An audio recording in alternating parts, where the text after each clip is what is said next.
भरा हुआ महसूस होता है। बच्चों के बूढ़ों के पास तो झुराते चले जा रहे हैं क्योंकि वो सुसुप्त नहीं आ रही है। इतना विचार चल रहे हैं वो विचार बंद ही नहीं हो रहे। सरमुड़ी साहब की साहेब बंदगी हर आदमी विचार में बैठा, बात भरी न बोले लेकिन विचार अंदर चल रहा है, सूक्ष्म रूप से चल रहा है। इसी को कबीर कह रहे पहले शून्य महल में देना बारो। शून्य महल में पहले जाओ, उसमें ज्योति जलाओ ज्ञान की, और उसमें ज्योत आसन से मत डोल दे। आसन पे बैठो, पहले तन को रोको। तन रुक जाएगा तो मन रुक जाएगा। साहब कहते हैं तन अगर रुकेगा तभी मन रुकेगा। चाहे पहले मन को रोको, चाहे पहले तन को रोको, दोनों से एक रोकना पड़ेगा।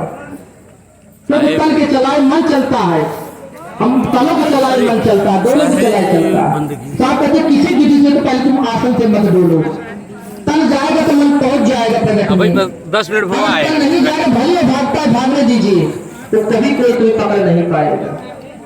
प्रकट तो होगा, वो तन से ही प्रकट होगा। सूक्ष्म में वो भागेगा। तो कहते साहब अगर स्थूल रुक जाएगा तो सूक्ष्म अपने आप रुक जाएगा। इसलिए करें शून्य महल में देना बाले, आसन से मत डोल रे। आसन पर बैठो, एकदम पहले विचार को देखो, अपने गौर से देखो विचार कैसे चल रहे हैं। क्योंकि विचार पर व्यक्ति सुखी होता है, विचार से दुखी होता है। कहा भैया ऐसी बात बोल रहे हमें गुस्सा लाग रहे, उसके अंदर बाणी बोला, विचार आया, फट गुस्सा डाला। विचार कर्म का कर्ता विचार ही है। सारे कर्म विचार हेलो पहले विचार में विचार को इतना झीला ले जाओ, इतना पानी के ले जाओ कि एकदम सुसुप्ति आ जाए। अब जहाँ विचार में एकदम दिखाए निर्भय बंदगी। अभी 10 मिनट वो आए हैं, जैसे आप बैठे वैसे आप पहुँचे हैं। क्योंकि विचार जहाँ बंद होगा नींद आएगी। नींद में भी तुम जाग जाओ तो उसे जागरण कहा गया है। उसे जागरण पहले यही मुलाकात हुआ, फिर यही मुलाकात हुआ है। बोले जीते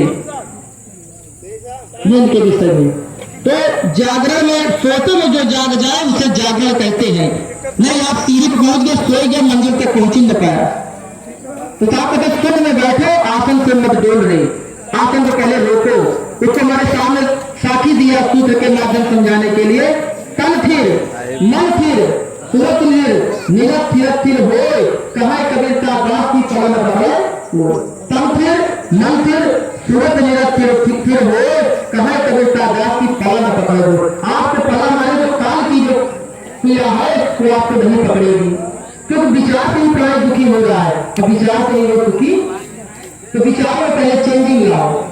भीतर की आंख साफ करते जिस दिन घूमर खुलेगा व्यक्ति के अंदर परिवर्तन दिखाई देगा। लोग कहा भैया उनका तो पता नहीं विचार कैसे बदल होगा। क्या शरीर बदलेगी, विचार बदलेगा? विचार बदलेगा। आपके घर में बहुएं बिगड़ रहे हैं, परिवार में ससुर बिगड़ रहे हैं, बच्चे विचार से बिगड़ रहे हैं।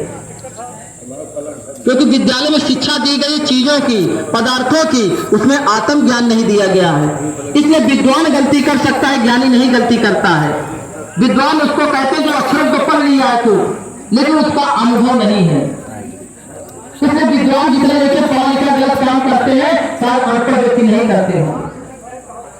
अगर शिक्षा दी गई होती तो जवान समाज में दुष्कर्म हो रहे हैं, पाकिस्तान भारत में जो लड़ाइयां क्यों हो रही है? द्वंद्वात्मक है।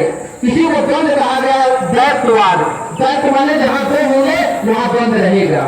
अद्वैत माने जहाँ अब दूसरा नहीं दिखाई दे रहा एक के सिवा, उसको अद्वैत कहा जाता है। शास्त्र में लिखा गया इसको अभेद भी कहा जाता है हिंदी भाषा में।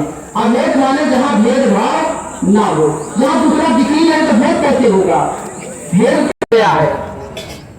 जहाँ नाम होगा रूप होगा वहाँ अंधकार होगा।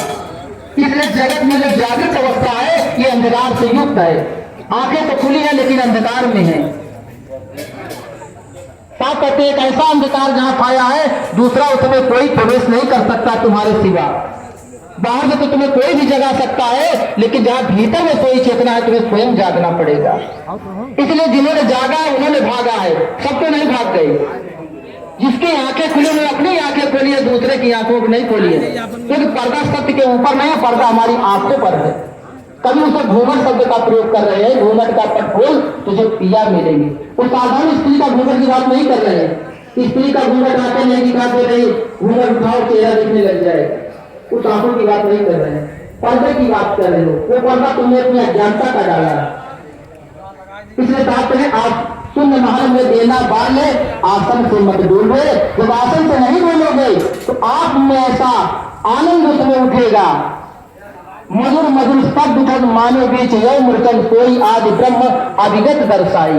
अभिगत माने जहां इंद्रियों से परे हो गया है। अभी कल महात्मा जी हमारे कुछ संत महात्मा बोल रहे थे कि वो मन का विषय नहीं है, वाणी का विषय नहीं, बुद्धि का विषय नहीं है। ये बातें सब बोलते हैं, क्या ये प्रकट कहां से होते हैं इसका भी जानना जरूरी बनता है। आम आदमी किस तल पे जीता है? अगर जब हम ये बातें कर दें कि वो मन का विषय नहीं है, बुद्धि का विषय नहीं है, वाणी का विषय नहीं है, तो साधारण आदमी कहेगा यार तो बकवास है महात्मा, ये क्या पता है कहां की बातें कर रहे हैं। अरे बुद्धि जिसको नहीं पानेगी, हम जानेंगे नहीं तो उसको पहचानेंगे कैसे? ये बातें अंदर उठेगी आम आदमी के अंदर। तो बंधुओं, आम आदमी आग के तल पर जीता है। काट हमका जरूर दिखाई, वही मानव नहीं।